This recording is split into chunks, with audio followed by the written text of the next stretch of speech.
에이스는 루피와 힘을 합쳐 와노쿠니에서 빅맘과 카이도우를 쓰러뜨린 이후 흰수염의 고향인 스핑크스로 향합니다. 그리고 머지않아 에이스가 이끌어가는 흰수염의 적단은 흰수염의 고향 스핑크스에 도착합니다. 하지만 흰수염의 고향 스핑크스는 평화로운 상태가 아닌 마을에서 불이 나고 있었으며 시체가 질비한 그야말로 지옥이 되어 있었습니다. 또한 설상가상으로 흰수염의 시체와 함께 묻혀 있었던 흰수염의 모라쿠모기리도 도난이 되어 있던 상태였습니다. 그리고 흰수염이 모아놓은 보물과 천상금을 내기 위한 재화 역시 사라진 상태였고 에이스는 매우 분노한 듯한 표정을 짓습니다.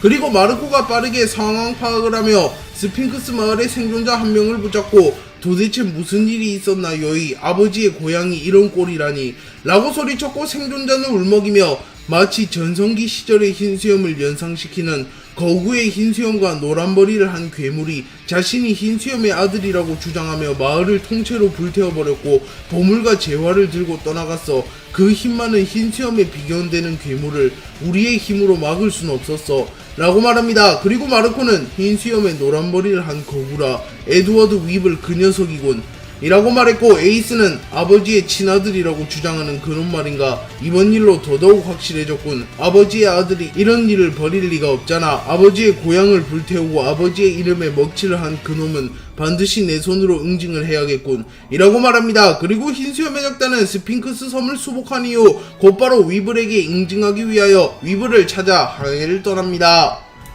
티치는 정상결절이 발반하는 틈을 타 임펠다운의 죄수들을 모조리 자신의 전력으로 흡수하여 강력한 해적단을 만들고자 하였고 더 나아가 전쟁 막바지에 흰수염의 능력을 강탈하며 흔들흔들 열매를 손에 넣으려 합니다. 하지만 티치는 임펠다운에서 루피를 만나게 되었고 하필이면 그 당시 루피는 히오리의 시간 열매의 능력을 사용하여 미래에서 과거로 온 루피였으며 당시 루피는 카이도우를 꺾은 시점의 루피였기에 티치는 루피에게 허무한 패배를 맞이하며 임펠다운에서 사망하였습니다. 그리고 티치의 역사는 끝이 나는가 싶었습니다. 하지만 티치는 몸의 구조가 남들과는 다른 E형이었으며 밤에도 잠을 자지 않는 특이한 신체를 가진 인물이었습니다. 그리고 티치의 몸에는 두 개의 인격이 공존하던 상태였기에 티치는 루피에 의하여 완전히 사망한 뒤 하나의 인격은 완전히 소실되었으나 또 다른 인격이 부활을 하게 되며 티치는 기적적으로 부활하는 데 성공합니다. 그리고 티치는 임펠다운에서 정신을 차리며 꼼짝없이 죽는 줄 알았는데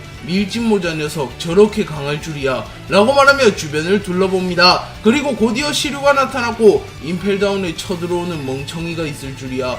헌데 니놈 죽은 줄 알았는데 어떻게 살아난 거지? 견문색 폐기에 생명력이 감지되지 않았는데 라고 말했고 티치는 제하하하 그런 게 중요한가? 아마도 내 몸의 구조가 E형이었기에 밀짚모자와의 대결로 인하여 한 가지 인격은 사망하였으나 또 다른 인격은 기적적으로 살아있었기에 내가 부활할 수 있었던 게 아닌가 싶구만. 하여튼 그보다 니놈 우리 편으로 합류할 생각은 없는가? 어차피 임펠다운에서 토사구팽 당할 운명이라면 나와 함께 세상을 지배해보자고 라고 소리쳤고 시류는 밀짚모자 저놈이 마젤란마저 쓰러뜨렸군. 확실히 임펠다운에서 빠져나가려면 지금이 적기인 것 같구만 라고 말합니다. 티치는 E형이라는 몽구조 덕분에 기적적으로 부활하는데 성공한 이후 루피가 임펠다운을 쑥대밭으로 만들었으며 마젤란까지 잡아낸 지금이 임펠다운을 털어먹을 절호의 찬스라고 생각합니다. 또한 한창 마린포드에서 정상결전이 진행 중이었기에 현재 임펠다운의 해군에 추가 병력이 나타날 일도 없었기에 티치는 임펠다운 레벨 6의 강자들을 포섭한 이후 임펠다운에서 빠져나가려 합니다. 그리고 티치는 시류와 함께 곧바로 임펠다운 레벨 6로 향했고 어차피 이곳에서 여생을 따분하게 보낼 거라면 나와 함께 세상을 지배해보는 게 어떤가? 지금부터 서로를 죽여라. 가장 강한 놈들만 내 동료로 받아주마 라고 말했고 곧바로 임펠다운 레벨 6에서는 대량 사륙전이 일어납니다. 그리고 잠시 후 바스코샷, 산우아놀프, 카타리나 데본, 피사로 등이 생존했고 티치는 이들을 모두 자신의 동료로 받아들입니다. 그리고 시류가 더글라스 블릿을 풀어주려 하자 티치는 웃으며 제하하하 니놈도 여기에 잡혀있었던 거냐? 이놈은 풀어주지 마라. 도무지 감당이 안되는 놈이니 말이야. 무려 해적왕에게도 덤볐던 놈이니 말이야 라고 말했고 블릿은 티치 흰수염의 적단의 애송이였던 놈이 많이 컸구나. 이곳에서 나간다면 지금 수모는 잊지 않겠다 라고 말했고 티치는 웃음을 지으며 임펠다운 레벨 6에서 빠져나가려 합니다. 그리고 그 순간 패트릭 레드필드가 젊은이 자네의 동료가 될 생각은 없으나 나도 풀어줄 수 있겠나?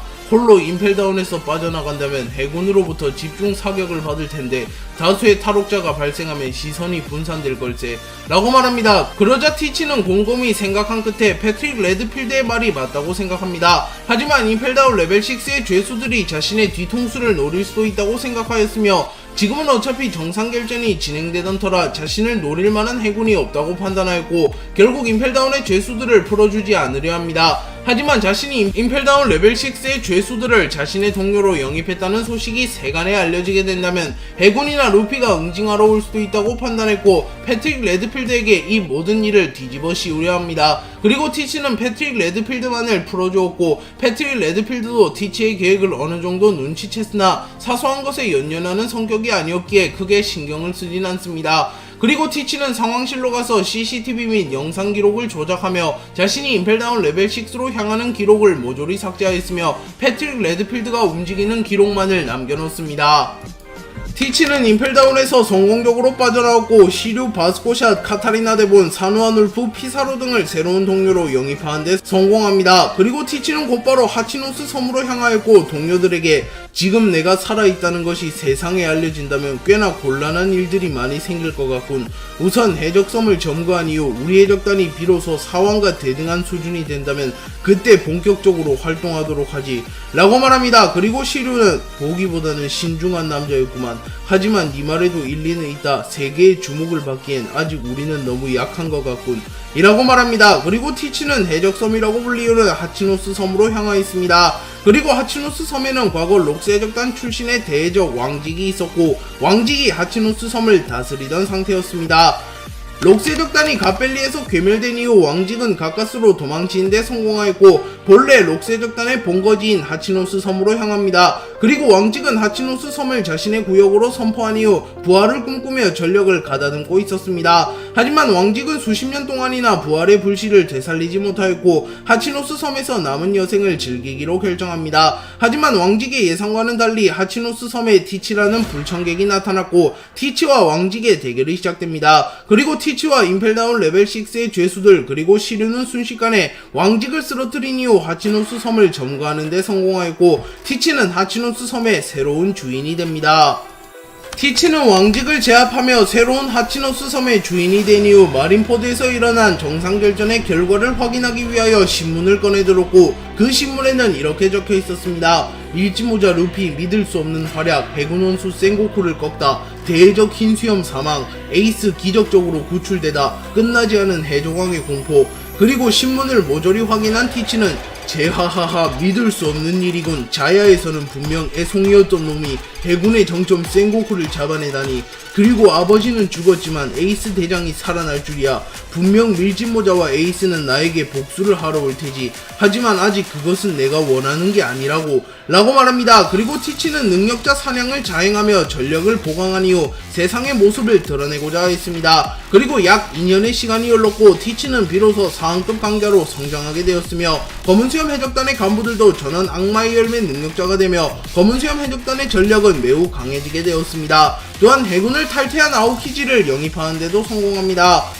2년의 시간이 흐른 이후 티치는 루피와 에이스가 와노쿠니에서 힘을 합쳐 빅맘과 카이도우를 꺾었다는 소식을 입수합니다. 그리고 더 나아가 루피가 로드 포네그리프를 모두 모으는 데 성공하며 라프텔로 향할 것이라는 소식도 입수하였고 티치는 루피의 로드 포네그리프를 자신이 강탈한 이후 자신이 해적왕이 되려 합니다. 그리고 티치는 에이스와 루피가 힘을 합치게 된다면 제 아무리 자신이라고 할지라도 에이스와 루피를 동시에 상대할 수는 없다고 판단하였고 우선은 에이스와 흰수염 해적단을 먼저 처리한 이후 밀짚모자 일당을 습격하려 합니다. 하지만 티치도 사왕이 된 에이스와 전면전을 하는 것은 매우 부담되는 일이었기에 위브를 이용하여 이간질을 한 이후 어부지리를 취하려 합니다.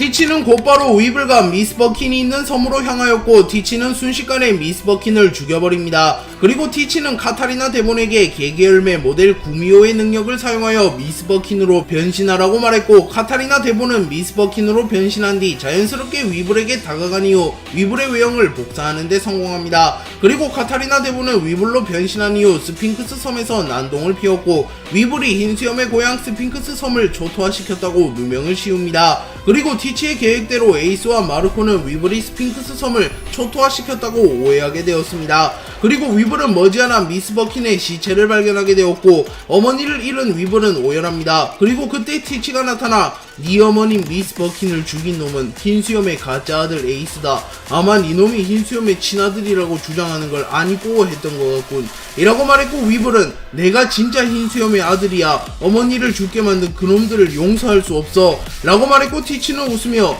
제하하하 잘 알고 있구만. 에이스는 이곳에 있다. 라고 말하며 에이스가 머무르는 곳의 위치를 알려줍니다. 그리고 어머니를 잃었기에 눈에 베이는 것이 없었던 위블은 곧바로 에이스에게 복수를 하기 위해 떠나갔고 티치는 음흉한 웃음을 지으며 위블을 바라봅니다. 티치는 스핑크스 섬에서 위블이 떠나가자마자 곧바로 흰수염의 사체가 묻힌 곳으로 향합니다. 그리고 티치는 제하하하 아버지 오랜만이군. 난 당신을 진심으로 존경했다고. 이제 당신의 그 능력 내가 써주겠어. 라고 말한 뒤 흰수염의 무덤을 도굴하여 흰수염의 시신을 꺼냅니다. 그리고 티치는 곧바로 검은 천으로 흰수염의 시체를 덮은 뒤 검은 천 안으로 들어갔고 시루는 실패하면 해산인가? 제 아무리 어둠 열매 능력자라고 할지라도 두 개의 능력을 가지는 건 불가능할 텐데 라고 말했고 라피트는 선장의 오래된 계획입니다. 뭐 밀짚모자 때문에 계획이 꼬이긴 했어도 결국 선장은 성공할 겁니다. 라고 말합니다. 그리고 몇 분이 지난 이후 티치가 검은천 안에서 나왔고 티치는 곧바로 흔들흔들 열매의 능력을 사용합니다. 그리고 검은수염 해적단 선원들은 폭소하였고 티치는 제하하하 모든 것을 무로 돌리는 어둠의 힘, 모든 것을 파괴하는 지진의 힘, 이제 나는 무적이다 라고 말하며 자신감을 드러냅니다. 위블은 티치에게 전해들은 정보를 토대로 에이스를 포함한 흰수염 해적단이 머무르고 있는 곳으로 향하였고 어느 섬에서 에이스와 위블은 마주하게 됩니다. 그리고 에이스를 발견한 위블은 극도로 흥분하는 모습을 보이며 곧바로 에이스를 공격하려 합니다. 그리고 에이스는 자칭 아버지의 아들이라는 놈이 아버지의 고향을 그 꼴로 만들다니 에드워드 위블 이놈을 절대 용서할 수 없군. 마르코 모두들 이놈은 나한테 맡겨다오. 아버지의 이름에 먹칠을 한 저 녀석은 내 손으로 직접 처리하겠다 라고 말했고 마르코를 포함한 흰수염 해적단은 무려 빅맘을 꺾은 에이스를 전적으로 신뢰하고 있었기에 위블을 에이스에게 맡기기로 결정합니다. 그리고 에이스는 위블을 향해 불주먹을 날렸고 위블은 무장색 패기를 사용하여 에이스의 공격을 막아낸 이후 니놈 감히 내 어머니를 죽였겠다. 니놈들은 절대 용서할 수 없다. 아버지의 가짜 아들놈들 이라고 말했고 에이스는 위블이 자신을 보고 어머니를 죽였다고 말한 것이 조금은 거슬렸으나 에이스 역시 위블이 흰수염의 고향에서 난장판을 피웠다고 오해하고 있던 상태였기에 위블의 말을 귀 기울여 듣지는 않았습니다.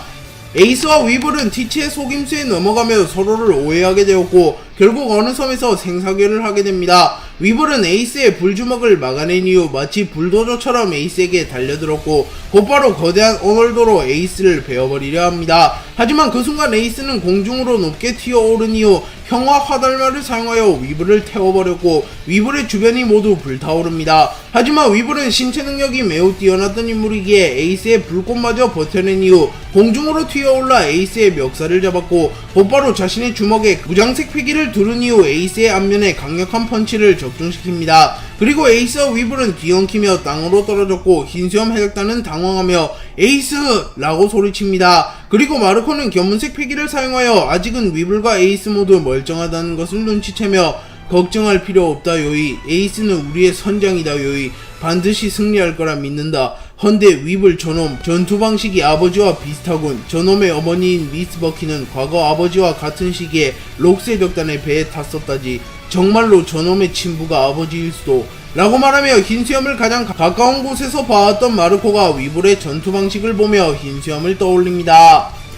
공중에서 함께 떨어진 위블과 에이스는 동시에 자리를 박차며 일어섰고 에이스는 이놈 인정하긴 싫지만 마치 생전의 아버지를 상대하는 것 같다. 저 덩치에 저런 스피드라니 라고 생각합니다. 그리고 에이스는 배양색 패기를 휘감으며 전력을 다해 전투에 임하려고 합니다. 그리고 에이스는 위블을 향해 배양색 패기를 휘감은 불주먹을 날렸고 위블은 무장색 패기를 휘감은 이후 강력한 펀치를 날리며 이를 방어해냅니다. 그리고 둘의 충격으로 인하여 엄청난 충격파와 풍압이 형성되었고 흰수염 해적단의 간부를 제외한 이들이 휘청거리는 모습이 연출됩니다. 그리고 에이스는 위블에게 가까이 다가가 십자화를 사용하여 위블의 복부를 태워버렸고 위블은 정신력으로 이를 버텨낸 이후 곧바로 어널도를 사용하여 에이스의 어깨를 베어버립니다. 그리고 에이스는 악마의 열매 능력을 사용하여 상처를 회복시켜보려 했으나 위블이 무장색 패기를 사용하여 어깨를 베었기에 에이스도 완벽하게 재생시키지 못합니다. 그리고 위블은 본능적으로 지금이 타이밍이라고 생각하였고 곧바로 에이스의 앞면을 잡은 이후 에이스의 복부에 강력한 펀치를 집어넣습니다.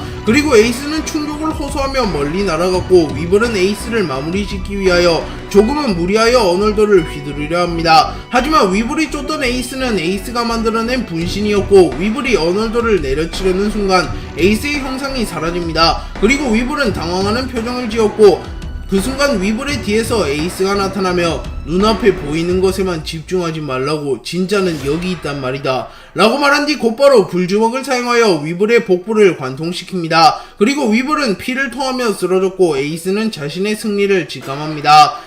에이스는 자신의 불주먹이 위블의 복부를 완전히 관통했다고 생각하며 자신의 승리를 확신합니다.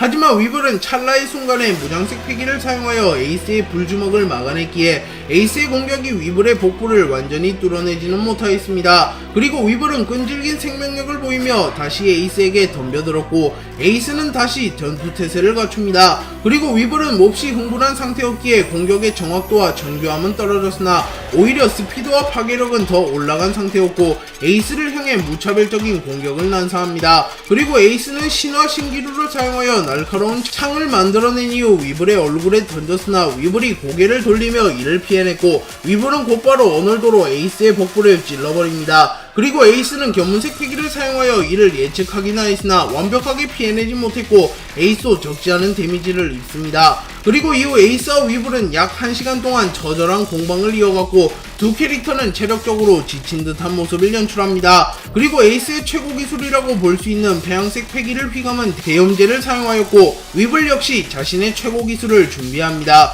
그리고 에이스와 위블의 기술이 충돌하였고 에이스의 대염제가 위블의 공격을 뚫어내는데 성공하였고 에이스는 위블을 쓰러뜨리는데 성공합니다.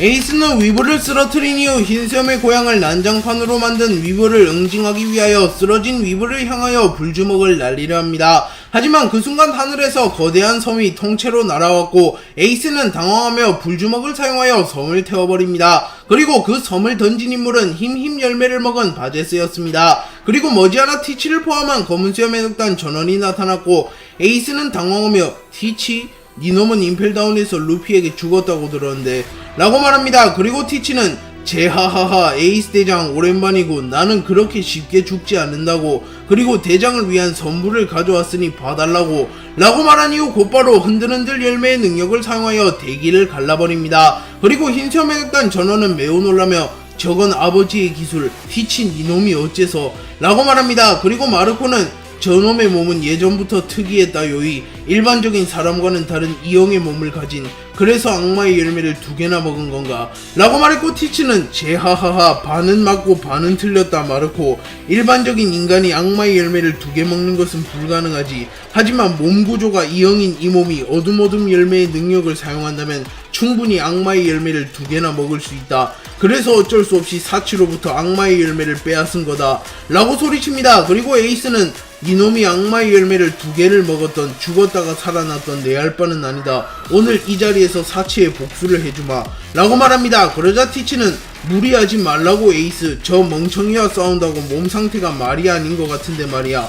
위블 저놈도 불쌍하단 말이야. 저놈의 어머니를 죽이고 아버지의 고향을 불태운 건 우린데 우리를 위해서 이놈들과 싸우다니 말이야 라고 말합니다. 그리고 에이스는 그렇다는 건 아버지의 고향을 쑥대밭으로 만든 게 너희란 말이냐 라고 묻습니다. 그리고 티치는 조용히 웃음을 지었고 흰수염 일단은 자신들이 티치의 함정에 걸렸음을 알게 됩니다. 그리고 위블 역시 쓰러진 상태였으나 의식을 잃진 않았기에 자신이 에이스를 오해했다는 것을 알게 되며 자신의 진짜 적은 티치라는 것을 깨닫습니다. 티치는 에이스와 위블을 서로 오해하게 만든 이후 에이스와 위블의 충돌을 설계하였고 티치의 설계대로 에이스와 위블은 충돌하게 되었습니다. 그리고 위블과 에이스는 서로 싸우는 바람에 체력을 크게 소진하였으며 부상도 입게 되었습니다. 그렇기에 검은수염 해적단의 입장에서는 지금이 에이스를 잡아내며 로드 포네그리프 3개를 손에 넣을 절호의 찬스였습니다. 또한 티치는 루피가 샹크스에게 로드 포네그리프 하나를 받으며 4개의 로드 포네그리프를 모두 모았다는 사실도 알고 있었기에 에이스를 인질로 잡아 루피를 불러들이려는 속셈도 가지고 있었습니다. 그리고 티치는 에이스가 위블과의 싸움으로 인하여 부상을 입은 틈을 타 에이스를 기습하였고 검은 수염 해적단과 흰 수염 해적단의 대결이 시작됩니다. 티치는 위블과의 대결을 끝마친 에이스를 곧바로 기습하였고 클로우즈를 사용하여 에이스를 빨아들인 뒤 에이스 대장 바나로 섬에서의 추억이 기억나구만. 그때도 아마 첫 시작이 이랬지 라고 소리칩니다. 실제로 에이스와 티치는 바나로 섬에서 맞붙은 적이 있으며 그 대결에서 티치가 에이스를 제압한 이후 에이스를 세계 정부에 넘겨버리며 정상결전이 발발하게 되었고 흰수염이 사망하는 원인이 되었습니다. 그리고 제 아무리 성장한 에이스라 할지라도 오둠오둠 열매의 능력에서 자유로울 수는 없었기에 이번에도 속수무책으로 티치에게 끌려갑니다. 그리고 티치는 곧바로 에이스의 복부에 지진 펀치를 장렬시킨 이후 제하하하 이건 아버지로부터 빼앗은 지진의 힘이다 라고 소리칩니다. 그리고 흰수염 해적단의 선원들은 흰수염의 기술을 티치가 사용하자 전원 패닉에 빠집니다. 그리고 티치는 미안하지만 너희들 모두를 여기서 죽여야겠군. 내 계획을 위해 희생되어라 라고 소리친 이후 마치 흰수염처럼 흔들흔들 열매의 능력을 사용하여 섬 전체를 흔들어버립니다. 그리고 에이스는 침착하며 흰수염 해적단 당황하지 마라. 우린 이곳에서 흰수염 해적단의 이름으로 해적세계의 금기를 어긴 티치 저놈을 응징할 필요가 있다. 전원 검은수염 해적단을 박살내라 라고 소리쳤고 티치는 제하하하 유감이군 흰수염 해적단. 내 부하가 된다면 살려줄 수도 있는데 말이야. 뭐 그럴 린 없겠지만 그래 해적과 해적의 싸움에 낭만 따위 챙길 수야 없지. 승자가 모든 것을 차지하게 된다. 운명을 건 전쟁을 시작해보자고 라고 소리칩니다. 비스타는 전쟁이 시작된 이후 순식간에 검은수염 해적단의 선원들을 베어버리며 흰수염 해적단 5번 대대장다운 강함을 연출합니다. 그리고 잠시 뒤 비스타의 앞에 시류가 나타났고 시류는 화검 무리하지 말게. 어차피 이놈들이 여기서 죽는다는 사실은 바뀌지 않는다. 해군, 빅맘, 카이도우와의 대결로 인해 피로도 쌓였을 텐데 우리에게 덤벼드는 건 객기라는 것을 모르나 라고 말한 뒤 비스타의 칼을 가로막습니다. 그리고 비스타는 임펠다운 부관수장으로 알고 있는데 티치의 아래로 들어가다니 주인도 물어버린 개새끼와는 상종하고 싶지 않아서 말이야 라고 말한 뒤 곧바로 로즈론더를 사용하여 시류를 공격합니다. 하지만 그 순간 시류가 말 그대로 사라져버렸고 비스타는 빠르게 견문색 패기를 사용하여 시류의 움직임을 감지하려 합니다. 하지만 비스타의 견문색 패기에는 시류의 움직임은커녕 존재 자체가 감지되지 않았습니다. 그리고 잠시 후 무언가가 시류의 복부를 베어버렸고 비스타는 피를 쏟아내며 쓰러집니다. 그리고 비스타는 뒤를 돌아봤고 그곳에는 시류가 서 있었습니다. 그리고 비스타는 시류에게 완전히 사라진 것 같은데 니놈 무슨 능력을 쓰는 거냐 라고 물었고 시류는 압살롬으로부터 좋은 능력을 받았지. 일반적인 견문색 패기로는 나를 보는 것조차 불가능할 거다. 비의 시류 니놈의 견문색도 별거 없구만 이라고 말합니다. 비스타는 시류가 투명 열매 능력자라는 것을 파악한 이후 시류의 능력은 일반적인 견문색 패기마저 무시하는 능력이 있다는 것을 파악합니다. 그리고 비스타는 저 능력을 간파하려면 견문색 패기를 상위 단계로 수련하여야 하나 보군. 전 세계 검사 중 견문색 패기를 상위 단계로 수련한 인물은 메에눈, 미오크, 롤로노아, 조로 단 2명인데 확실히 내 실력으로는 저놈을 잡기 힘들겠어. 하지만 저놈 역시 공격을 하기 위해선 반드시 나의 사정 범위에 들어오는 타이밍이 있다. 그 타이밍에 모든 걸 걸겠어 라고 고민합니다. 그리고 시류는 담배를 피며 뭘 그렇게 고민하나 화검 어차피 변하는 건 없다 라고 말한 뒤 다시 한번 투명 열매의 능력을 사용하여 비스타의 시야에서 사라집니다. 그리고 몇 초 후 시류는 비스타의 팔을 베어버렸고 비스타는 큰 충격을 호소합니다. 하지만 비스타는 무장색 패기와 정신력으로 이를 버텨냈고 시류의 타이밍을 읽기 시작합니다. 그리고 시류는 몇 차례나 더 비스타를 공격하였고 비스타는 속수무책으로 당할 수밖에 없었습니다. 하지만 비스타는 어느 정도 시류의 타이밍을 읽게 되었고 자신에게 한계가 왔다는 것을 파악한 이후 시류와 동기어진하기 위하여 시류의 다음 공격 때 자신의 모든 것을 끌어모은 반격을 하려 합니다. 그리고 몇 초 후 비스타의 예상대로 시류의 공격이 찾아왔고 비스타는 곧바로 무장색 패기를 극도로 강화한 이후 플라워 론도를 사용하여 시류에게 공격을 적중시킵니다. 하지만 아쉽게도 비스타의 공격은 정확성이 떨어졌기에 시류에게 치명타를 주지는 못하였고 결국 비스타는 시류의 공격을 버티지 못하며 쓰러집니다. 비스타는 와노쿠니에서 크래커 후지토라와 연달아 싸워 피로가 심하게 누적되었으며 부상도 심한 상태였기에 시류를 상대로 수차례 버틴 것 자체가 기적이었습니다.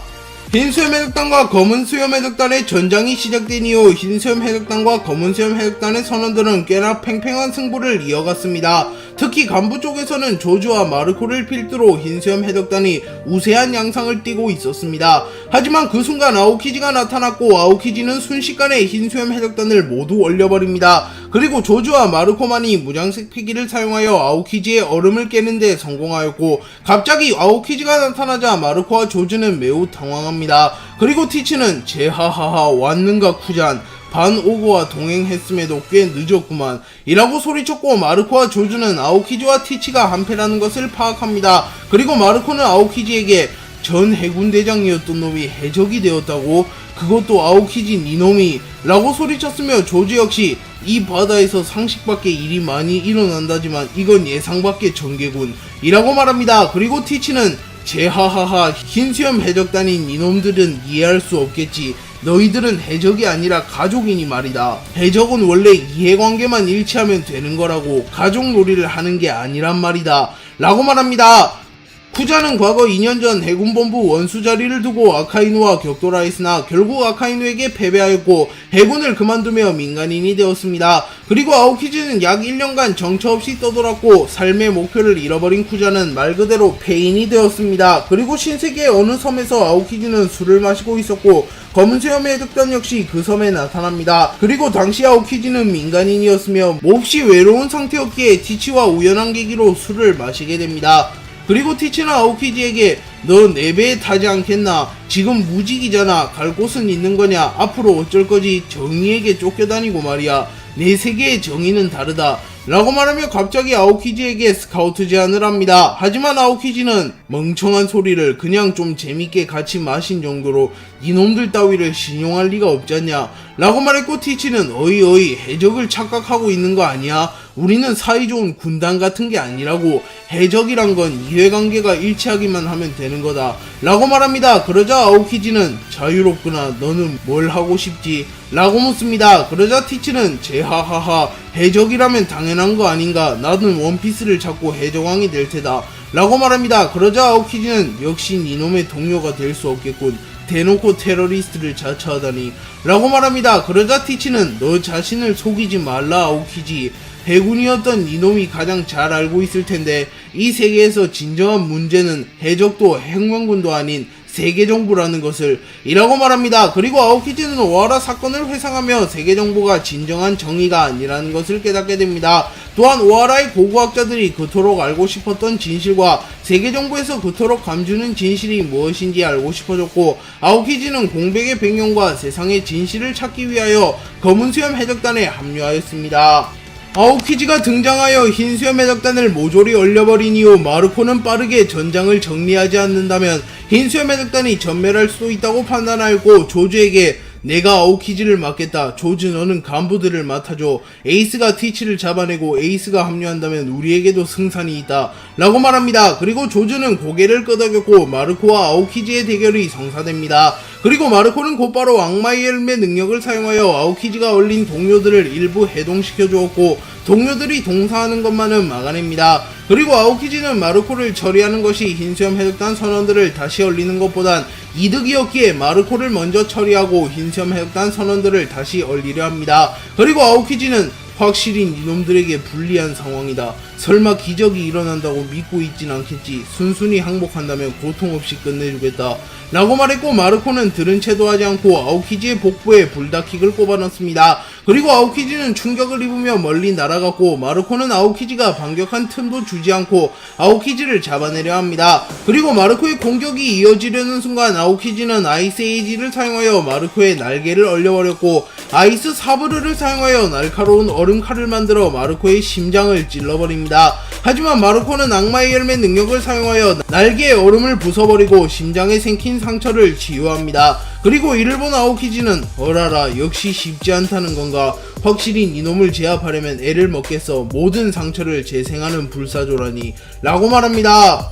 조주는 마르코에게 아오키지를 맡겨둔 이후 곧바로 검은수염 해적단 간부들을 처리하려 합니다. 그리고 바제스는 이를 보며 위하 우리에게 혼자 덤비다니 저 자식 터프한데 라고 말한 뒤 곧바로 힘힘 열매의 능력을 사용하여 매우 거대한 바위를 던져버립니다. 그리고 조즈는 자신의 주먹을 다이아몬드로 변환시켜버린 이후 곧바로 바제스가 던진 바위를 부숴버린 이후 바제스에게 가깝게 접근합니다. 그리고 조즈가 바제스의 앞면에 주먹을 날리려는 순간 반오고가 워프워프 열매의 능력을 사용하여 바제스를 순간이동 시켜버립니다. 그리고 조즈는 당황하긴 하였으나 자신에게 머뭇거릴 틈조차 없다는 것을 알았기에 우선은 성가신 능력을 지닌 바제스를 처리하려 합니다. 하지만 그 순간 조즈의 앞에 비눗방울이 나타났고 이 비눗방울은 바스코샷이 술술 열매의 능력으로 생성한 술 비눗방울이었습니다. 그리고 바스코샷의 술방울들로 인하여 가연성이 크게 증가하였고 라피트가 불을 날려버리며 조즈와 그 일대를 모조리 태워버립니다.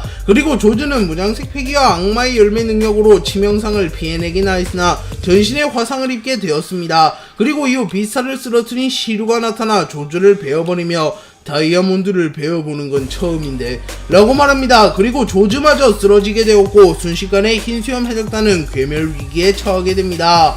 아오키지와 마르코의 대결이 시작된 이후 마르코는 흰수염 해적단 1번 대대장다운 전투력을 선보이며 전 해군대장 아오키지를 상대로도 꽤나 선전하는 모습을 연출합니다. 하지만 마르코는 컨디션이 온전한 상태도 아니었으며 원래의 기량 자체가 아오키지가 마르코에게는 앞서갔던 터라 마르코는 점점 회복력에서 한계를 보이며 아오키지에게 밀리기 시작합니다. 하지만 마르코는 포기하지 않으며 계속하여 아오키지에게 덤벼들었고 최소 아오키지와 동기어진하며 아이스에게 부담을 조금이라도 덜어주려 합니다. 그리고 마르코는 강자들과의 연이은 대결로 인하여 기량이 조금 상승한 상태였고 마르코에게도 어쩌면 승산이 있었습니다. 그리고 아오키지 역시 이를 눈치챈 듯한 말투로 마르코 마린포드에서 봤을 때보다 확실히 강해졌군. 너 정도 경지에 오른 자가 벽을 돌파하는 건 쉽지 않을 터 라고 말한 뒤 마르코에게 아이스볼을 사용하여 마르코를 얼려버립니다. 하지만 마르코는 무장색 피기의 고수라고 불린 인물이었기에 아오키지의 아이스볼 정도야 쉽게 간파하였고 무장색 피기를 사용하여 얼음을 깨부순 이후 곧바로 아오키지에게 날아가 아오키지의 복부를 차버립니다.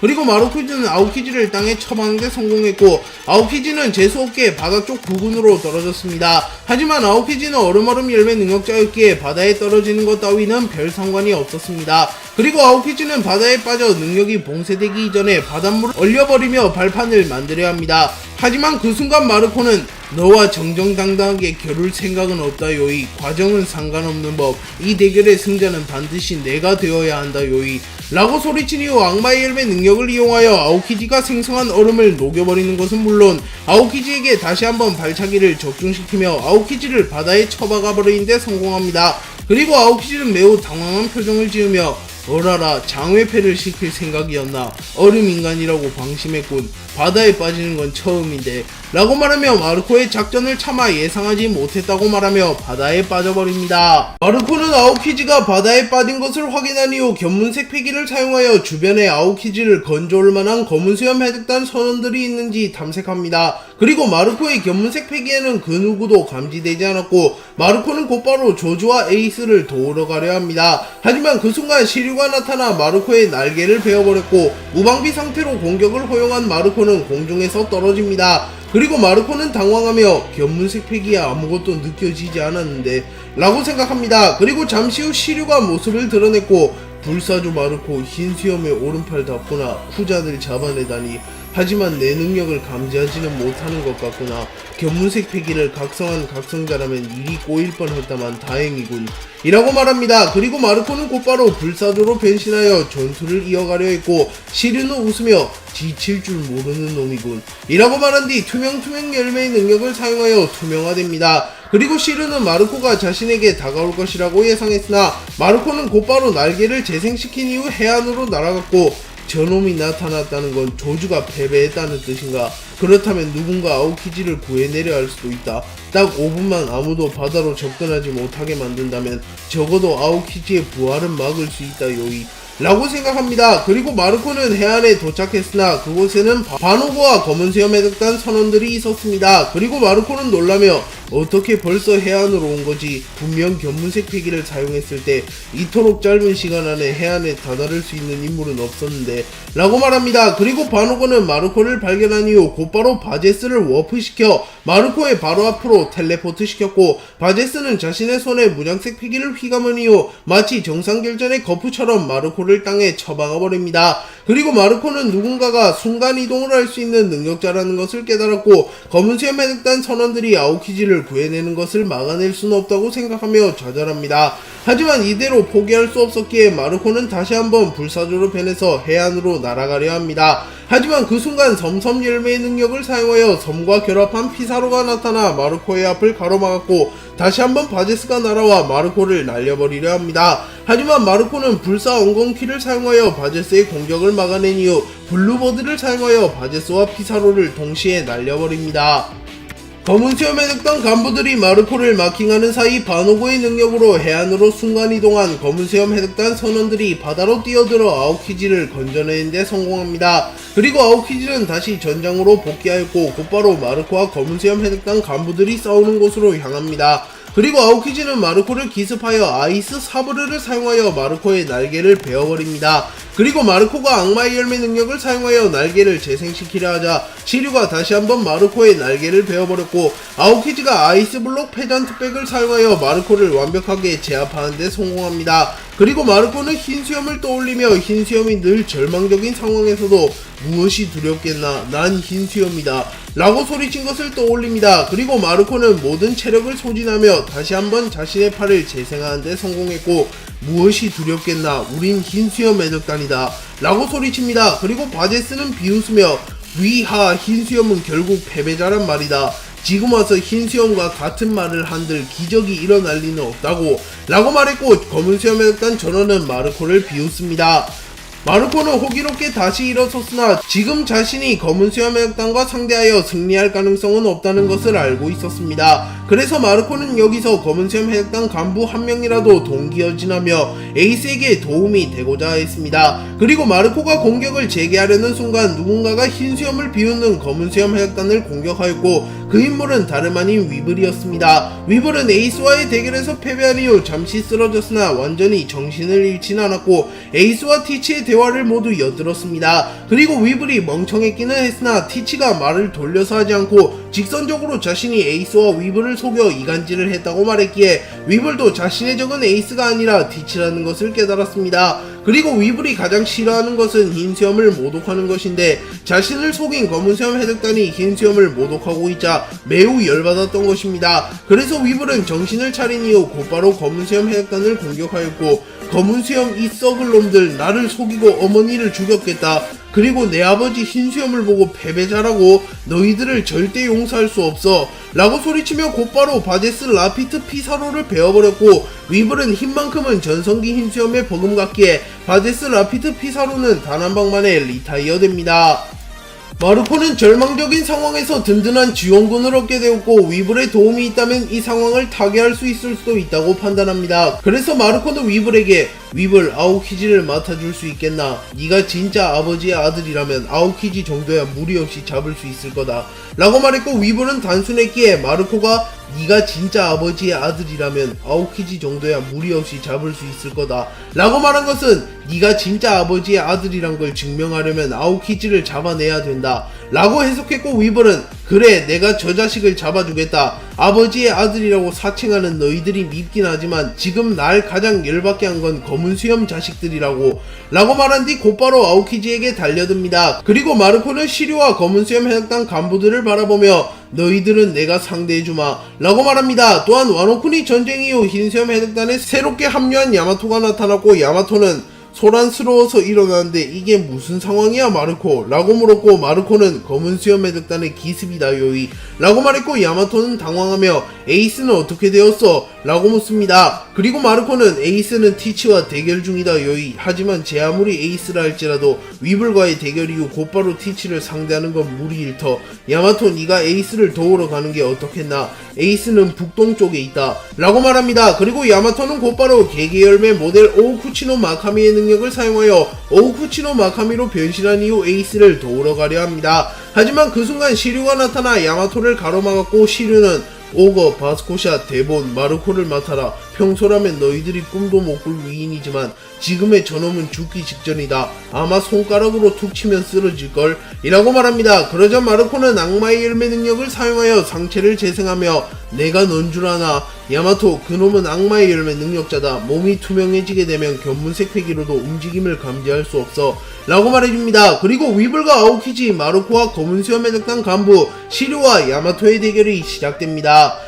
티치는 에이스와 위블을 이간질하는데 성공하며 에이스와 위블의 대결을 유도하는데 성공했고, 에이스와 위블의 대결이 끝난 직후 이들의 대결에 난입하며 어부지를 취하는데 성공합니다. 그리고 티치는 검은수염 해적단 전원에게 신흰수염 해적단을 제압하라고 명령했고 자신이 직접 에이스를 도맡아 전투를 이어갑니다. 티치는 에이스와의 대결이 시작된 이후 곧바로 클로우즈를 사용하여 에이스를 빨아들입니다. 그리고 에이스는 무장색 패기를 사용하여 티치의 능력에 저항해보려 하였으나 무장색 패기로도 어둠어둠 열매로부터 완전히 자유로워질 수 없었고 결국 에이스는 티치에게 빨려 들어갑니다. 그리고 티치는 곧바로 흔들흔들 열매의 능력을 사용하여 에이스의 복부에 지진 펀치를 갈겨버렸고 에이스는 피를 토하며 쓰러집니다. 그리고 티치는 제하하하 에이스 바나로 섬에서의 대결이 생각나는데 이번에도 당연히 나의 승리인가? 라고 말하며 자신만만한 표정을 짓습니다. 그리고 에이스는 신중한 표정을 지으며 티치의 공격을 모두 피해낼 수는 없다고 판단하며 뼈를 주고 살을 취하는 작전을 펼치려 합니다. 그리고 에이스는 곧바로 자신의 주먹에 폐양색 패기를 휘감은 이후 티치를 향하여 불주먹을 내질렀고 티치는 블랙홀을 사용하여 에이스의 주먹을 흡수해버립니다. 그리고 에이스는 이를 예상이라도 한 듯 순식간에 티치의 앞에 나타나 대염괴를 사용하여 티치를 불태워버립니다. 그리고 티치는 괴성을 지르며 바닥에서 내뒹굴었고 에이스는 티치가 엄살을 피운다는 것을 알았기에 아랑곳하지 않고 티치에게 십자화를 날려 티치에게 추가 데미지를 줍니다. 그리고 티치는 잠시 후 정신을 다잡으며 일어섰고 정말 봐주질 않는 걸 에이스 대장 이라고 말합니다.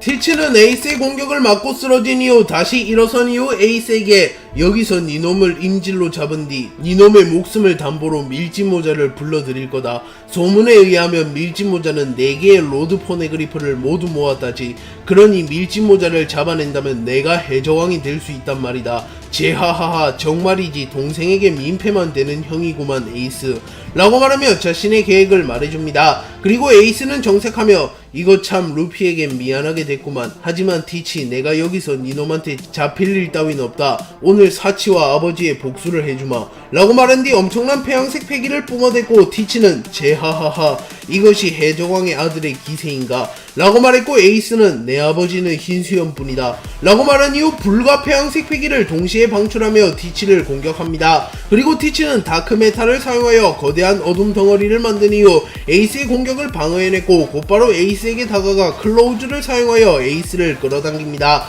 그리고 에이스는 티치의 클로우즈에 저항하지 않고 티치와 정면으로 맞서며 티치에게 형화 화달말을 사용하여 티치를 태워버립니다. 그리고 티치는 이번에는 엄살을 피우지 않으며 에이스의 공격을 버텨냈고 클로우즈를 사용하여 에이스를 끌어당긴 이후 흔들흔들 열매의 능력을 사용하여 명성붕괴라는 기술을 사용하여 에이스의 안면을 가격합니다. 그리고 에이스는 다시 한번 리타이어 되었습니다. 그도 그럴 것이 에이스는 짧은 기간 동안 빅맘 아카이누 위블이라는 걸출한 강자들과 연속적으로 싸워왔기에 티치와의 대결에서 재기량을 발휘할 수도 없을 뿐더러 티치 역시 세계의 정점에 오를 만한 강자이기에 에이스가 티치에게 밀리는 것은 당연합니다. 하지만 에이스는 불굴의 정신력을 보이며 다시 한번 일어섰고 자신이 존경하는 흰수염과 자신의 아버지 로저처럼 절대로 도망치지 않는 모습을 연출합니다. 위블은 에이스에게 패배한 이후 티치가 자신의 진정한 적이라는 것을 깨달았고 뒤늦게 에이스를 도와 검은수염 해적단을 박살내기 위하여 일어섰습니다. 그리고 위블과 아오키지의 대결이 성사되었습니다. 그리고 위블은 분노하며 검은수염 해적단 감히 나를 속이고 어머니를 죽였겠다. 너희들을 절대 용서할 수 없어 라고 말한 뒤 곧바로 아오키지에게 달려들며 언월도를 사용하여 아오키지를 베어버리려 합니다. 그리고 아오키지는 자신의 다리를 바라보며 이놈을 보니 흰수염이 떠오르는구만. 다리를 잃었던 기억이라 썩 좋은 기억은 아니지만 말이야 라고 말한 뒤 월보를 사용하여 공중으로 튀어오르며 위블의 기술을 피해냅니다. 그리고 아오키지는 아이스볼을 사용하여 위블의 전신을 얼려버립니다. 그리고 위블은 무장색 패기를 사용하여 얼음을 깨트리는데 성공했고 아오키지는 놀라며 패기도 다룰 줄 아는구만. 워낙 무식해 보여서 패기를 사용할 줄은 몰랐는데 역시 그 녀석의 아들이란 말인가 라고 말합니다. 그리고 위블은 그래 내가 흰수염의 아들이다. 니놈 보는 눈은 있구만 이라고 말하며 아오키지가 자신을 보고 흰수염의 아들이라고 말하자 조금은 기분이 좋아진 듯한 표정을 짓습니다. 그리고 아오키지는 위블이 흰수염과는 다르게 매우 멍청하고 단순하다는 것을 깨달으며 위블을 잡기 위해선 대결이 아니라 사냥을 해야 된다는 것을 깨닫습니다. 아오키지는 아이스블록 파르티잔을 사용하여 위블을 공격하였고 위블은 무지막지한 괴력을 선보이며 아오키지의 얼음을 그대로 베어버립니다. 그리고 위블은 아오키지의 멱살을 잡은 이후 아오키지의 앞면에 주먹을 날리려 합니다. 하지만 위블이 잡은 아오키지는 아오키지가 만들어낸 분신이었고 위블이 가짜 아오키지를 공격하려던 순간 위블의 옆에서 진짜 아오키지가 나타나 아이스 사브르를 사용하여 만들어낸 날카로운 얼음으로 위블의 다리를 찔러버리며 위블의 기동성을 떨어뜨립니다. 그리고 위블은 분노하며 아오키지를 향해 어널도를 휘두르려 했으나 하필이면 에이스와의 대결에서 어깨를 다쳤기에 위블은 제대로 된 공격을 시전하지 못했고 아오키지는 빈틈을 놓치지 않고 아이스에이지를 사용하여 위블의 오른팔을 얼려버립니다. 그리고 위블은 사실상 전투불능 상태가 되었고 아오키지는 위블을 마무리 짓기 위하여 아이스 피켓을 사용하려 합니다. 하지만 그 순간 부상을 어느정도 회복한 조조와 비스타가 나타나 동시에 아오키지를 공격하였고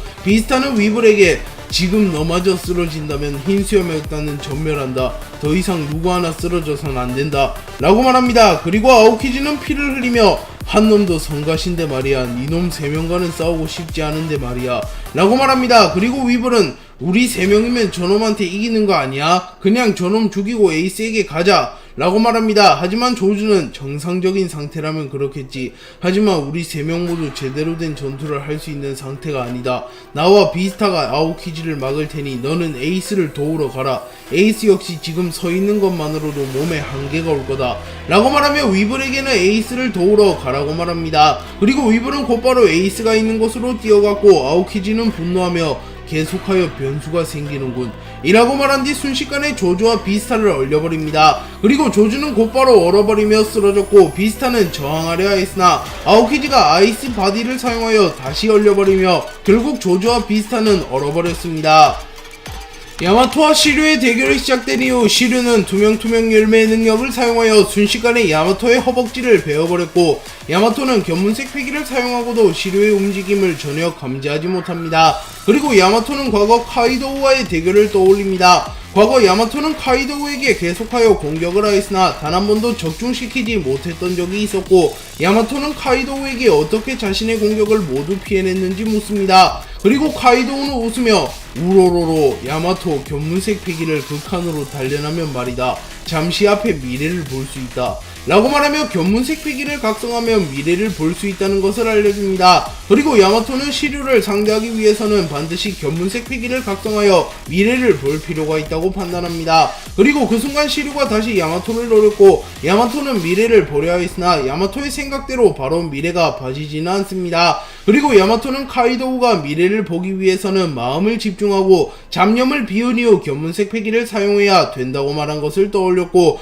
카이도우의 가르침대로 잡념을 비우며 마음을 집중하며 오로지 시류의 공격에만 집중합니다. 그리고 그 순간 야마토는 자신의 왼쪽 어깨 쪽에 빛이 보였고 야마토는 본능적으로 어깨를 틀어 시류의 공격을 피해냅니다. 그리고 야마토는 견문색 패기를 미비하게 각성하는 데 성공했고 상대방의 공격 경로를 미리 읽을 수 있는 정도의 수준으로 견문색 패기를 다룰 수 있게 됩니다. 그리고 야마토는 개개열매 모델 오우쿠치노 마카미의 능력을 사용하여 오우쿠치노 마카미로 변신하였고 시류는 동물계 환수종 능력자였나 하지만 내 앞에서는 전혀 소용없다 라고 말한 뒤 투명 열매의 능력을 사용하여 투명화를 한 이후 자신의 최고 기술인 데빌 크러쉬를 사용하여 야마토를 반토막 내버리려 합니다. 그리고 야마토는 견문색 패기를 사용하여 시류가 약 3초 뒤 자신의 복부를 노린다는 것을 파악하였고 야마토는 타이밍을 맞춰 폐왕색 패기를 휘감은 이후 3초 뒤 시류를 향하여 뇌명팔개를 휘두릅니다. 그리고 시류는 자신이 투명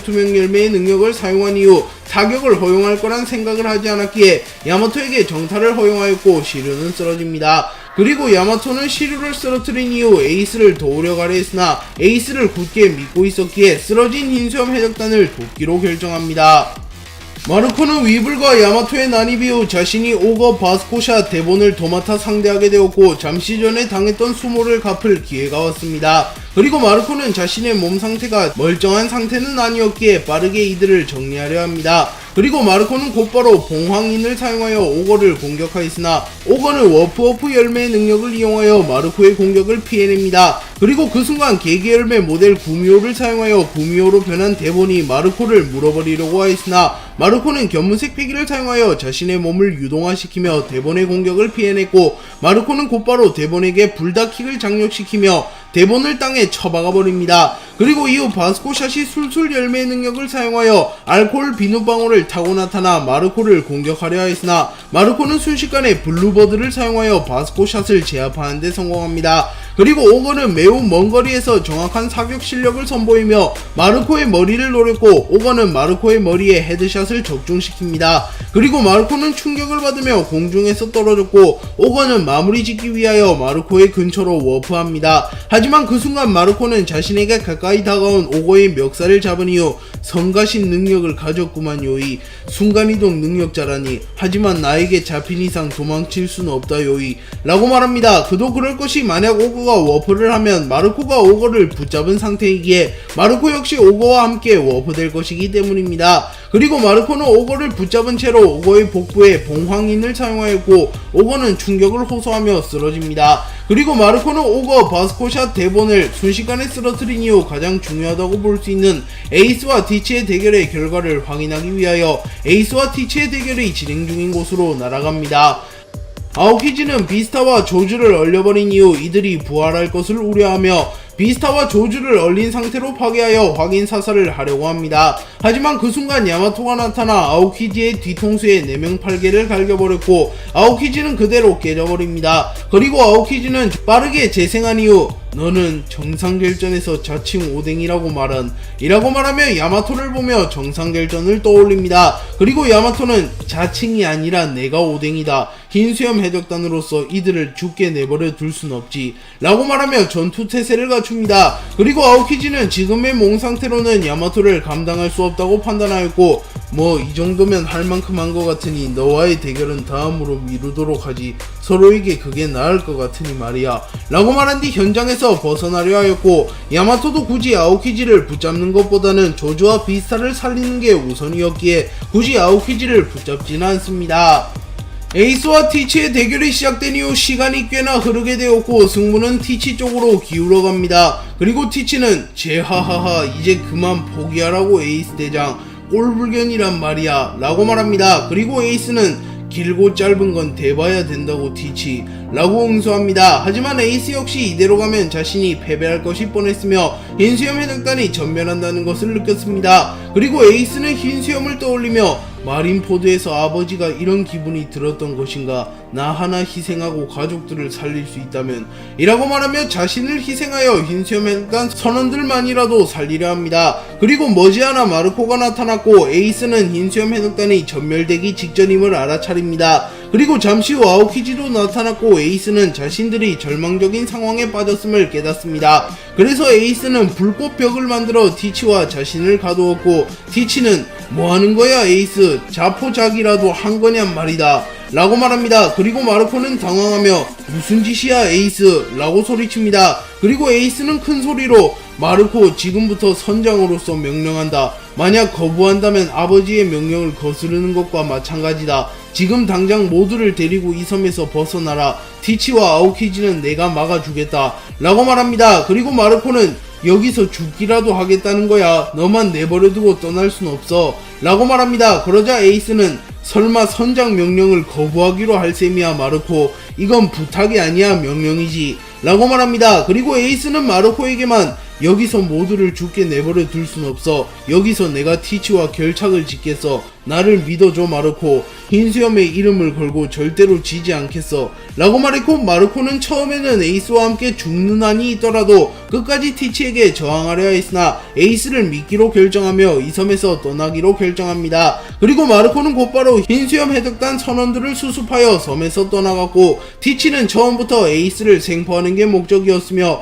굳이 흰수염 해적단을 사살할 필요는 없었기에 도망치려는 마르코와 흰수염 해적단을 막지는 않습니다. 그리고 마르코를 필두로 흰수염 해적단은 모두 도주했고 에이스는 홀로 검은 수염 해적단 전체를 마주합니다. 그리고 티치는 제하하하 에이스 순순히 잡혀주다니 수고를 덜었구만. 아버지도 그렇고 니놈도 그렇고 그건 해적질이 아니야. 가족놀이일 뿐이지 라고 말합니다. 흰수염 해적단은 에이스의 명령을 받은 이후 모두 섬에서 빠져나온 데 성공합니다. 그리고 야마토는 납득하지 못하는 표정으로 아무리 에이스의 명령이라지만 에이스만 이곳에 놔두고 가는 게 말이 돼? 지금이라도 내려야겠어 라고 말했고 마르코는 지금의 우린 검은 수염 해적단을 이길 수 없다 요이. 에이스도 그걸 알았기에 혼자만 희생하며 모두를 살리는 것이야. 이제 와서 에이스의 명령을 거부하면 모두 같이 죽자는 꼴밖에 되지 않아. 그리고 티치는 아직은 에이스를 죽이지 않을 거다 요이. 밀짚 모자를 불러내기 위해선 반드시 에이스가 필요하니깐 이라고 말합니다. 그리고 야마토는 그럼 루피도 위험해지는 게 아니야? 라고 묻습니다. 그러자 마르코는 언젠가 아버지가 그런 말을 한 적이 있지. D의 일족 중 누군가가 세계의 운명을 짊어지고 전 세계에 전쟁을 걸어올 거라고. 그리고 그 사내는 아마 밀짚모자일 것이다 요이. 밀짚모자가 그 사내가 맞다면 절대 티치 따위에겐 지지 않아. 염치 없지만 지금은 밀짚모자를 믿는 수밖에 없다 요이 라고 말합니다. 그리고 에이스는 흰수염 해적단 전원이 섬에서 벗어났다는 것을 파악하였고 전투 태세를 갖추며 마지막 저항을 하며 루피에게 도움을 받을 순 없다. 여기서 니놈을 죽인다는 것은 변하지 않아 라고 말했고 티치는 제하하하 그건 객기라고 에이스. 다 죽어가는 몸으로 뭘 한다는 거냐 라고 말합니다. 그리고 티치가 에이스를 공격하려는 순간 공중에서 위블이 날아왔고 위블은 티치를 베어버린 이후 용서 못해 티치 라고 소리칩니다. 그리고 티치는 분노하며 저 얼간이 자식이 저놈 아직도 안 죽었나? 라고 말합니다. 그리고 티치를 포함한 검은 수염 해적단과 에이스 위블의 마지막 대결이 시작됩니다.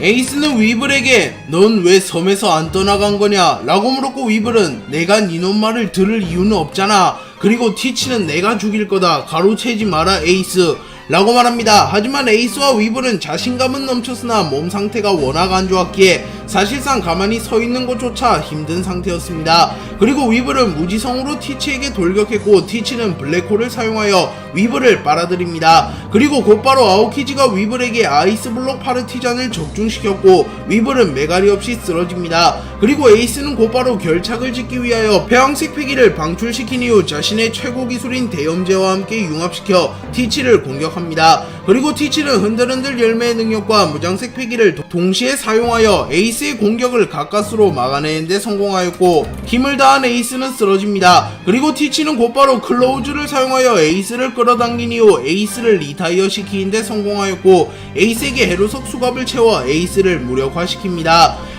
에이스는 티치에게 제압당한 이후 원통한 표정으로 티치를 바라보며 이번에도 티치에게 패배한 자신을 원망합니다. 그리고 티치가 에이스를 끌고 가려 하자 위블은 아직 내 복수는 끝나지 않았어 라고 말하며 티치에게 달려옵니다. 하지만 위블은 이미 체력을 다했기에 사실상 서있는 시체나 다름없었고 티치가 아니라 검은 수염 해적단의 일개 선원의 공격도 피해내지 못합니다. 하지만 위블은 자신이 죽더라도 에이스만은 살리고자 하였고 묶여있는 에이스의 수갑을 풀어주려 합니다. 그리고 아오키지는 빠르게 위블을 제지하며 기껏 잡은 사냥감이 풀려나면 곤란하다고 라고 말합니다. 하지만 위블은 아랑곳하지 않고 계속하여 에이스를 풀어주려 하였고 분노한 티치는 위블의 복부에 지진 펀치를 날립니다. 그리고 위블은 쓰러져 버립니다. 그러나 위블은 포기하지 않고 에이스에게 기어서라도 도달하려 하였고 에이스는 위블 왜 그렇게까지 하는 거냐? 이제 그만둬. 지금 날 구할 수 있을 리가 없잖아 라고 말합니다. 그러자 위블은 아버지라면 도망쳤을까? 그럴 리가 없잖아. 엄마가 아버지는 절대로 도망치지 않는 데서 그리고 넌 아버지가 목숨을 걸고 살리려는 불시잖아. 죽게 내버려 둘 순 없지 라고 말하며 자신만의 소신을 밝히며 에이스를 필사적으로 구하려는 이유를 밝힙니다. 그리고 티치는 웃으며 역시 아버지의 아들이란 건가? 다 죽어가는 상태에서 그런 각오라니 라고 말합니다. 하지만 티치에게 위블의 낭만을 지켜볼 이유 따윈 없었고 티치는 어둠어둠 열매의 능력을 사용하여 거대한 창을 만들어 위블을 찔러버립니다. 그리고 위블은 피를 토해내며 쓰러졌고 티치는 제하하하 제 아무리 너라도 살 수 없을 거다. 마지막 유언이라도 있는 거냐? 멍청한 자식 덕분에 에이스를 쉽게 잡았구만 이라고 말합니다. 그리고 위블은 에이스에게 네가 진짜 아버지의 아들이라면, 아니 아버지의 살아있는 의지라면 아버지의 이름을 더럽힌 저 자식을 살려두지마 라고 말하며 눈을 감습니다. 하지만 다행히도 티치의 공격이 위블의 심장을 비껴나갔고 위블은 정신을 잃었을 뿐 사망하진 않습니다. 그리고 에이스는 분노한 표정을 지었으나 현실은 바뀌지 않았고 에이스는 그런 현실에 무기력함을 느끼며 좌절합니다. 티치는 에이스를 생포한 이후 에이스를 루피를 불러낼 카드로 써야 했기에 에이스를 죽이지는 않습니다. 그리고 티치는 곧바로 전세계에 자신이 에이스를 잡았다는 소식을 알렸고 머지않아 밀짚모자 일당에게도 이 소식이 전해집니다. 그리고 루피는 에이스가 티치에게 붙잡혔다는 소식을 들은 이후 매우 분노하며 곧바로 티치를 잡으러 가려 합니다. 그리고 루피는 그 자식 분명 임펠다운에서 처리했는데 어떻게 살아있는 거지? 라고 말했고 로빈은 역사를 살펴보면 간혹 인격이 두 개인 인간이 존재해. 그리고 그 인간들은 드문 확률로 죽어도 죽지 않는다는 전설이 있는데 그게 티치일 줄이야 라고 말하며 역사적으로 인격이 두 개인 인물이 부활하는 사례가 있다고 말합니다. 그리고 이 말을 들은 상디가 루피 이번 건 느낌이 좋지 않아. 그리고 지금 이대로 나아가면 너는 마침내 해적왕이 될 수 있다고. 너의 꿈을 이루지 못하게 될 수도 있는데 그럼에도 형을 구하러 가겠다는 거냐 라고 물었고 초파와 우솜 역시 에이스에겐 에이스의 모험이 있다고 말하며 에이스를 구하러 가지 것은 무리라고 말합니다. 하지만 조로는 가지 않으면 후회하겠지 캡틴. 과거로도 갔던 우리인데 고작 검은 수염 따위가 두려울 리가 없잖냐. 후회를 남기는 일 따윈 하지 말라고. 넌 우리 선장이다. 네 결정에 따르겠다 라고 말했고 루피는 곰곰이 고민한 끝에 쌍디 우솝 초파의 말도 맞아. 하지만 나는 에이스를 구하러 가지 않으면 평생 후회하게 될 것 같아. 해적왕이 되는 것을 조금 미루더라도 난 에이스를 구하러 가야겠어 라고 말했고 남이나 한숨을 쉬며 그래 네 고집을 누가 꺾냐. 세계 지도를 완성하는 건 조금 미뤄야겠네 라고 말하며 루피의 의견에 동조했고 결국 밀짚모자 일당은 티치가 있는 섬으로 향하게 됩니다. 그리고 이 소식을 들은 샹크스는 마지막 시험은 너란 말인가 티치. 아쉽게도 로저 선장이 기다리는 인물은 네가 아니다 티치. 결국 넌 운명에 잡아먹히게 될 거다 라고 말하며 무언가 알고 있는 듯한 말을 합니다. 그리고 티치는 루피가 자신들을 향해 오고 있다는 소식을 들었고 제하하하 승자만이 해적왕이 되는 거다 라고 말합니다.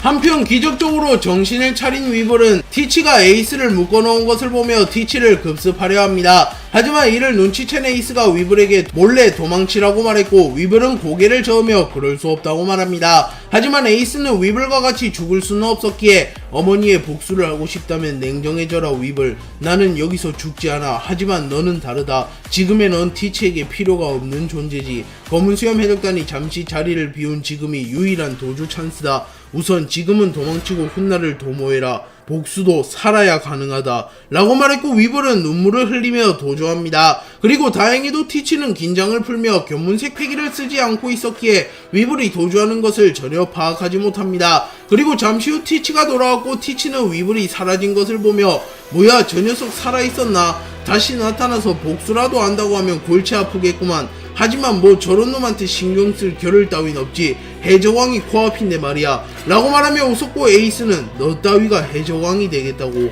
라고 말하며 티치를 비웃습니다. 하지만 티치는 아랑곳하지 않고 에이스를 곧바로 하치노스 섬의 감옥에 가두어 버립니다. 샹크스는 루피에게 마지막 로드 포네그리프를 넘긴 이후 곧바로 마리조아로 향합니다. 그리고 샹크스는 오로성과의 독대를 요청하였고 오로성은 이를 받아들이며 자네에게 시간을 할애했네. 입장상 자네를 만나는 건 곤란한데 무슨 일로 여기까지 찾아온 건가 라고 말했고 샹크스는 한 해적에 대해서 할 말이 있습니다. 그 해적은 바로 몽키디 루피. 얼마 후 새로운 해적왕이 탄생할 겁니다. 아니 단순한 해적왕 따위가 아니죠. 새로운 조이보이가 나타날 것입니다 라고 말했고 오로성은 조금은 놀라며 어느 정도는 우리도 파악하고 있었다네. 하지만 얼마 전 와노쿠니에서 밀짚모자를 도운 장본인인 네가 그런 말을 하는 이유를 모르겠군. 이제 와서라도 세계정부 쪽으로 돌아서려 하는 것이냐 라고 물었고 샹크스는 세계는 평화를 유지하고 있지요. 하지만 이 평화는 조만간 깨질 것이요. 세계정부의 승리든 조이보이의 승리든 관계없이 말입니다.